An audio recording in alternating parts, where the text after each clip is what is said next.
अहिल्यानगरमधील राहुरीच्या बहुचर्चित वकील आढाव दाम्पत्य हत्याकांडातील माफीच्या साक्षीदारानं कोर्टात हत्येचा सगळा घटनाक्रम कबूल केलाय। वकील दाम्पत्याची हत्या करून पुरावा नष्ट करण्यासाठी मृतदेह साडीमध्ये गुंडाळून विहिरीत फेकून दिल्याचंही माफीचा साक्षीदार हर्षद ढोकणे यानं सांगितलंय। या प्रकरणी मुख्य आरोपी किरण दुशिंग त्यांनीच वकील दाम्पत्याचं अपहरण केलं आणि पैशाची मागणी केली। पैसे दिले नाहीत म्हणून त्यांची हत्या केली।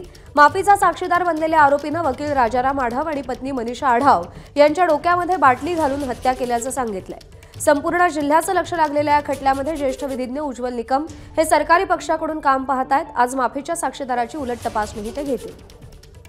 निगरून खून आहे। या खुनामध्ये या खटल्यात प्रत्यक्षदर्शी साक्षीदार नव्हता, परंतु यातील एक आरोपी माफीचा साक्षीदार हर्षद ढोकणे ज्याने न्यायदंडाधिकारी राहुल यांच्यासमोर कबुली जबाब दिला होता, त्या आधारे त्याला सरकारतर्फे माफीचा साक्षीदार करण्यात आला आणि गेल्या 2 दिवसापासून न्यायालयात कट कसा रचला गेला, कटाचं पाळेमुळे कशा रीतीने आढाव दाम्पत्याचा छळ करण्यात आला आणि कशा रीतीने निघूनपणे त्यांचे हातपाय बांधून गळ्यात त्यांच्या प्लास्टिकची पिशवी टाकून कसा खून केला याची न्यायालयात त्याने शपथेवरती बयान दिलंय।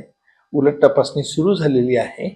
आज साधारणपणे या माफीच्या साक्षीचं कामकाज पूर्ण होईल। एबीपी माझा, उघडा डोळे बघा नीट।